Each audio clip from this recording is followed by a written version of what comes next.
Hi, welcome back to Cheyenne, Wyoming Urban Gardener. This is Debbie, and yes, you're looking at a whole lot of squash in my ovens.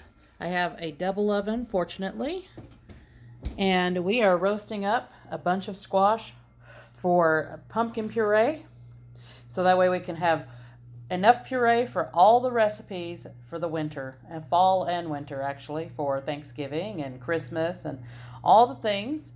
And today we harvested what looks like, I believe, either an Anaheim or a poblano pepper. To me, they look kind of similar.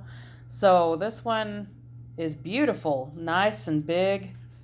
And then we had a bunch of tomatillos that were ready, so you can pretty much gather with all of that coming together at the same time. Then we're probably going to make some salsa verde. I haven't done it yet this season. I've got a bunch of tomatillos that I've already harvested, and then this new bunch that I just harvested. And I still have a bunch on the vines. But here in the next few days in Cheyenne, Wyoming, Garden Zone 5A, 5B, we're going to be diving down in temperatures into the 50s and lows into the 30s. So that'll probably be the end of the tomatillos and any of the squash out there, any of the melons that are left. I did harvest a couple of cantaloupes this season, but overall it was a very bad season for cantaloupes and watermelons. So those were small, but they were good, nice and sweet, but they were just very small. And unfortunately, I had a lot of the squirrels start attacking even the cantaloupes, and they're still attacking things outside. I still have squash that I'm basically either having to cover with wire mesh or hide in the leaves just to try to keep them out of them, or even harvest early because sometimes they just find a way around all of those tricks and keep going at it. And unfortunately, here in this city, we're not allowed to dispose of the squirrels, if you know what I mean. So we've harvested a few things. I had harvested this pumpkin back when it was still green because I was afraid that the squirrels were going to attack it. In fact, they did. They actually took a bite out of it right here. And this was some hail damage from early on. And then it had a couple more places that had some hail damage as well, just from early on in its growth. And it was plenty ready. It was still green, but I knew it was getting very close to being ready, so I had went ahead and harvested it. And it turns out that it just went ahead and turned orange anyway, and so it was plenty ready to go.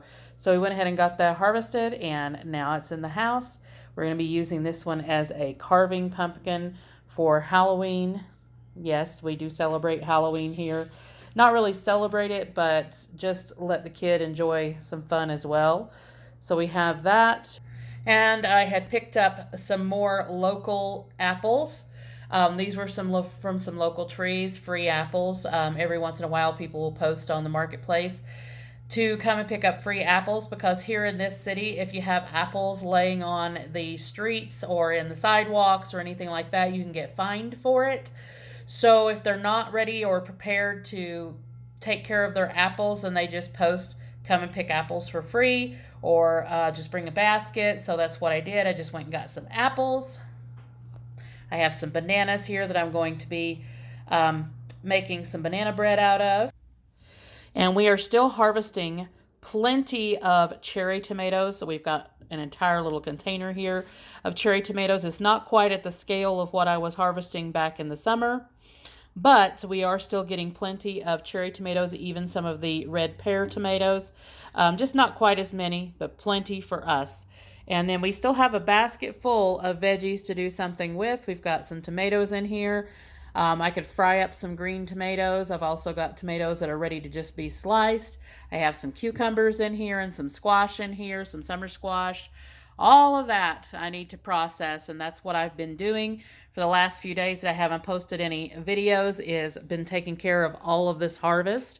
And see, we still have plenty of pumpkins that we have not processed. We will actually store these for the winter. There'll be plenty for us throughout the winter months. This one will probably be used as a carving pumpkin as well. And we have another white pumpkin in here that I will be carving up. But for the most part, these are red curry squash. I'm not really sure what this pumpkin is. It was in a fall blend of pumpkin seeds that I have picked up from Burpee. at Menards, and it has some interesting colorations, just some little white spots and things like that. And if it hadn't gotten some squirrel damage and hail damage, it would have been really, really pretty. It had gotten some squirrel damage on it. You can see that there. But you can see that it does have some coloring that had started on it. It's more of a blushy pink color, so I'm not really sure what kind of pumpkin this is. It is hard. We had tested it to make sure that there was no fingernail that would go through it, so it was plenty ready, mature, ready to harvest. And I'm certain it's probably going to continue to change colors. But some beautiful squash overall, some really nice acorn squash, and of course my red curry squash that I always love. They're one of my favorites. And then the white pumpkin. And then we have actually some more squash over here, the spaghetti squash that I grew. And unfortunately I had squirrels attack most of those, so I only ended up getting just a handful of spaghetti squash. This one in particular was quite huge. This one is very big for a spaghetti squash. And this one is as well. You can see, just look at the size in comparison with my hand. And then we had another couple of other squash, a zucchini and an acorn squash that got ready. And then we did manage to save a lot of sunflower seeds that I still have to get shelled, or not shelled, but hold out from their sunflower pads, sunflower.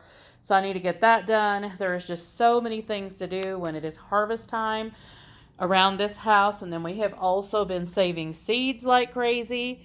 I have plenty of Cosmos seeds. You can see that is a pint container, or actually a quart container, and absolutely full, overfilling with Cosmos. And I'm getting ready to go outside and pick more seeds that they are producing, because I don't want them to volunteer so much because of us selling the house, because whoever moves in the house may not really want a garden. Who knows? We have loads of calendula seed, a whole quart full of those, getting ready to go and get some more. And I just got these white pumpkin seeds, and there's snapdragon seeds and rhubarb seeds and watermelon seeds. We did have a couple of watermelons that were pretty good. And just seeds galore, all kinds in here that we're saving up. Flowers that we're saving. These are the hibiscus flowers, and some zinnias and some cantaloupes. We had a couple of cantaloupes that got ready and were quite good, just really small. And ground cherry seeds. All the seeds we're going to try to save and carry with us to wherever we end up going when we get moved.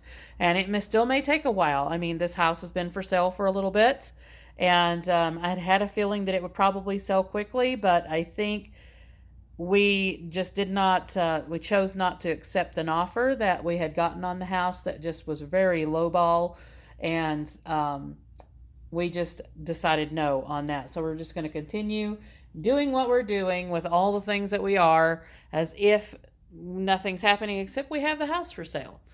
So we have open house on this house every Sunday. So there's a lot going on with all of that. So anyway, I hope you are enjoying a great harvest wherever you are, and that you're processing all the things and you're not going too crazy, because it can be quite overwhelming when you have a lot of harvest coming in. But I am so grateful that we do, because you never know what's going to happen in these times. And you can deny that the times are difficult right now, but they are. So like, subscribe, hit the notification bell for notices on new videos as they come out, and we will see you in the next one.